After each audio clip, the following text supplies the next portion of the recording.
Have you ever witnessed two people shake an entire nation simply by speaking the truth when Pam Bondi faced off with Joy Reid on live television? It wasn't just a clash, it was a reckoning. In a single moment, two voices carved out a raw, undeniable reality that forced both the media and the public to confront what they'd long avoided: real accountability. This wasn't a debate, it was a line drawn in blood from scandal to redemption, from bitter adversaries to uneasy challengers on the same battlefield. But make no mistake, this was no feel-good triumph. This was a true scarred and bleeding forgiveness with wounds that might never close. So ask yourself, can truth repair what lies have shattered? Or is this merely the calm at the heart of storm that's still gaining strength in MSNBC's main studio? The anticipation was so intense, it felt almost solid. The seasoned crew whisper among themselves while preparing for what everyone sensed would become a watershed moment in American broadcast history. It wasn't just that the United States Attorney General Pam Bondi was making her first live appearance on the network's fiercely watched primetime debate. It was the weeks of rumors swirling that Bondi would be ambushed, her every decision picked apart, her legacy dragged into the spotlight. The air itself seemed charged, as if the lights and cameras were braced for combat. Bondi arrived through a back entrance, quiet, calm, with only a single aide and a network producer guiding her. She looked untouched by the frenzy around her, dressed in a midnight black suit, hair flawless, stride steady. She paused just long enough to read a magazine cover on the wall that screamed as accountability. Dead in Washington, her eyes narrowed. Then she moved on to the studio. Joy Reid already sat reviewing her notes, known for incisive questions and a relentless style tonight.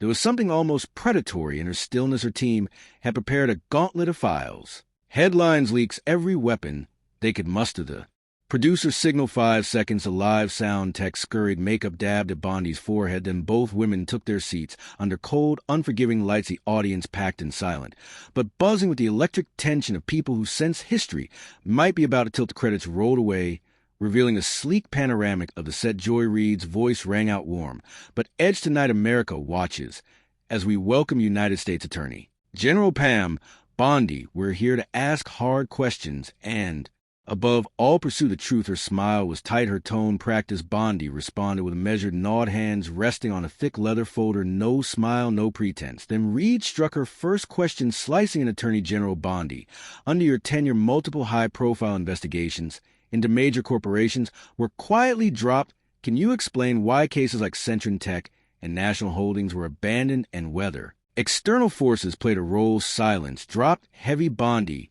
didn't flinch or rush. Instead, she slowly unclipped her folder and sorted through tabbed documents. The room held its breath. Cameras zoomed, and Reid pressed harder, citing leaks, whistleblower letters published just 2 days before the Herald report saying internal communications were withheld from congressional oversight. The network flashed a timeline behind them. DOJ cases dropped, questions of influence. The temperature seemed to plunge. The audience, across section of students, retirees, legal minds, and political junkies, leaned forward, hopeful, skeptical, hostile. Social media was already ablaze. Bondi finally looked Reid in the eye and said calmly, every DOJ decision under my leadership was reviewed by independent oversight bodies. The facts, not the headlines, tell the real story. I'll discuss every case here so the public can judge for itself. She pushed the folder forward with a soft thud. Reid fired back, aren't some of these oversight bodies? Compromise doesn't transparency end where power begins? Bondi offered a faint, almost amused smile, then opened her folder, revealing documents stamped with audit seals. Confidential, serene, authorized. The camera caught a flicker of surprise on Reid's face. Bondi laid the papers out, hands steady. Ms. Reid, if we're to have this conversation, let's have all of it. I invite you, your team, and every American watching to examine these records. We owe it to the public, not to each other. Close-ups capture Bondi's composed face, the thick file, the barely perceptible shift in Reid's posture in the control room. The executive producer whispered into a headset, this is about to get good. When they returned from a brief break, Bondi and Reid faced off, the air thick with something more intimate, more charged. Reid tried to reclaim ground. Pressing, did outside interests shut down Centron Tech? Or was it discretion? Bondi let silence build until it became uncomfortable, then answered in a cool, even tone, I'm glad you asked. The Centron Tech case was reviewed by a bipartisan oversight committee. Every finding, every conclusion is here. She flipped open a folder showing audit seals and signatures so viewers could see not rumors, facts. Reid reached for the copy. The camera captured a red stamp, audited, no irregularities found. Bondi turned a page, revealing a letter from a retired federal judge attesting to the process. MSNBC's legal analyst Professor Lynn leaned in skeptical until his brow smoothed these signatures. Logs checks are intact as audit chain holds up hard to argue with. That Bondi offered no triumph, simply laid out the next case, national holding, same process, every memo reviewed outside my authority. I welcome scrutiny. Reid still pushing, tried. Surely you see why the public doubts. When cases tied to powerful donors vanish from headlines, Bondi met it without pause, by refusing to hide, by inviting eyes, even critical ones, into every room where decisions are made. I didn't come here for sound bites. I came with records so Americans could see warts and all in. Confirmed, reviewing timestamps, witness log signatures. This is more transparent than most high-level federal cases. Bondi turned to the camera. I understand doubt. I spent my career challenging power, even inside my own department.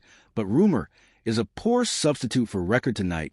You see the records of control room, cute audience shots, faces skeptical, now shifting toward grudging respect, social media lit up, half dissecting each document, half demanding what else they weren't seeing. Reid tried one. Last jab, would you release these for independent review? Bondi said absolutely as of tonight. They're on the DOJ website, downloadable by any citizen, journalist, or advocate. I'll stand by them. Surprise rippled to the room. Even Lynn nodded. That would be unprecedented openness. I'll be first to download. Reid's composure wavered slightly. She shuffled papers, seeking another attack, but the evidence was there. Bondi's tone stayed clear. Transparency that staged never survives outside review. If anyone finds inconsistencies, I'll answer live or privately. That's my promise. Silence reigned until Lynn spoke directly to the nation. We aren't here to trust. We're here to verify. Tonight is a first step behind the polished facade. Tension built in the darkened hallways where the editorial team watched each tremor, every word on screen. Suddenly a production assistant rushed in with a tip. Encrypted emails from inside MSNBC.